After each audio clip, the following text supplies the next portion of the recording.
روایت ہے کہ سلمان رضی اللہ تعالی عنہ حاضر ہوئے اور ان کے چہرے کے اوپر کوئی ایسے آثار تھے کہ جس طرح بہت بڑی پریشانی ہو، تو ان کو کہا کہ تمہارا جو دکھ ہے وہ اس کو کہو جو دکھ کا مداوع کر سکتا ہے، غم اسے کہو جو غم خوار ہو، جو غم خوار ہی نہ ہو اسے غم کہنے کا فائدہ۔ تو صبر کے دامن کو تھامو، ایک تو تلقین یہ کی گئی، اور دوسرا کہا والصلاۃ، اور نماز کے ساتھ اللہ سے مدد طلب کرو۔ حضور علیہ السلام جب بھی کسی مشکل میں مبتلا ہوتے تو حضور نماز کے لیے کھڑے ہو جاتے، اور میں نے خود کئی مرتبہ تجربہ کیا ہے، جب کوئی تکلیف پیدا ہو تو آپ نماز پہ کھڑے ہو جائیں، تکلیف میں تخفیف پیدا ہو جاتی ہے۔ اور بدر سے سخت دن کیا ہو سکتا تھا جب کافر پورے لاؤ لشکر کے ساتھ آ گئے، اور حضور کے لیے عریش ایک چھپر بنا دیا گیا، اور آقا کہیں وہاں مصلی بچھائے ہیں اور رب کے حضور کھڑے ہیں۔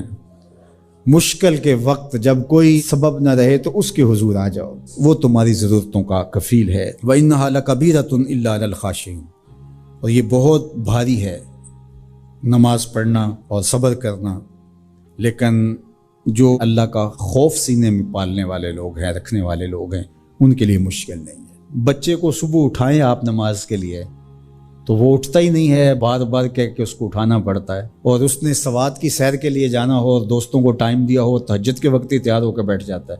اس کا مطلب ہے کہ اس کو نماز کا شوق نہیں ہے، اس کا شوق تھا، جس کا شوق تھا اس کے لیے اٹھنا بھاری نہ ہوا۔ میرے والد گرامی سے کسی نے کہا جی جاگ نہیں آتی، تو فرمانے لگے صبح منڈی جانا ہو تو جاگ آ جاتی ہے، کچہریوں میں تاریخ ہو تو یاد آ جاتی ہے۔ منڈی جانا یہ تمہاری بدنی ضرورت ہے، بچوں کے پالنے کے لیے، اپنی ضرورت کے لیے۔ کچہریوں میں جانا خوف ہے، نہ گیا تو میرے خلاف فیصلہ ہو سکتا ہے، تو تمہیں نہ امید ہے اللہ سے اور نہ اس کا خوف ہے، تو پھر کیسے جاگ آئے؟ اور کسی نے کہا کہ حضور نماز پڑھنا چاہتا ہوں، جاگ نہیں آتی۔ اللہ اکبر، کہنے لگے ارادہ اگر پکا ہو تو نیند نہیں آتی، بار بار اٹھ کے ٹائم دیکھتے ہیں وقت تو نہ گزر جائے۔ اللہ اکبر۔ تو فرمایا یہ بھاری ہے لیکن خاشعین کے لیے بھاری نہیں ہے، خشیت خدا سینے میں نہیں ہے، اللہ کا خوف سینے میں نہیں ہے، تو واقعی صبح کا اٹھنا بہت زیادہ بھاری ہے، بہت زیادہ مشکل ہے، لیکن جو خشیت والے ہیں ان کے لیے مشکل نہیں ہے۔ یہ مان لیا کہ صبح کا اٹھنا، سحری کا اٹھنا نفس پہ شاک ہے، لیکن اگر کسی کی زندگی کی لذت اس میں رکھ دی گئی ہو، اللہ اکبر، تو پھر اس کے لیے مشکل تو نہیں ہوگا۔ راہ خدا میں تکلیف اٹھانا مشکل صحیح، لیکن زندگی کا سرور اس میں رکھ دیا گیا ہو۔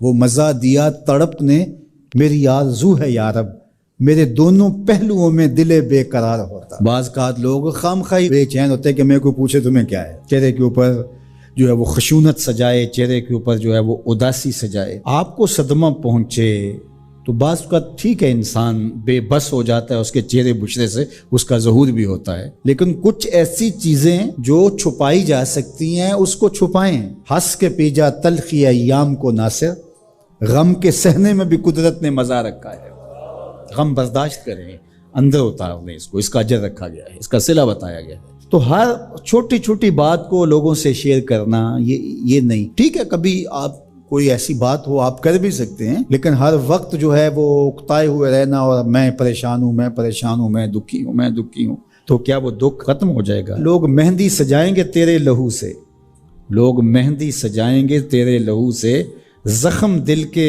نہ دکھاؤ کسی کو۔ لوگ تو اس سے طرح مذاق بھی اڑائیں گے، اور جب تم ہنستے ہو تو زمانہ تمہارے ساتھ ہنستا ہے، اور جب تم روتے ہو تو زمانہ تمہارے ساتھ نہیں روتا۔ اس لیے یہ آنسو بڑے قیمتی ہیں، وہی بہاؤ جہاں شان کریمی موتی سمجھ کے چن لے۔ یوں ضائع نہ کرو، یوں ان کو برباد نہ کرو، لوگوں کے سامنے رسوا نہ کرو اپنے آپ کو۔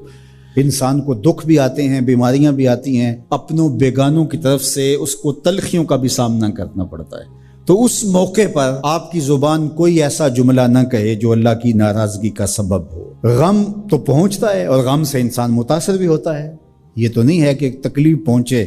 غالب نے کہا تھا روئیں گے ہم ہزار بار کوئی ہمیں ستائے کیوں، تو جب سینے میں دل ہے تو کوئی دکھ دے گا تو دکھی ہوگا، دل بے چین ہوگا۔ تو فرمایا کہ جب تکلیف پہنچے تو مدد کس سے طلب کرو؟ صبر سے، کہ اللہ مجھے توفیق صبر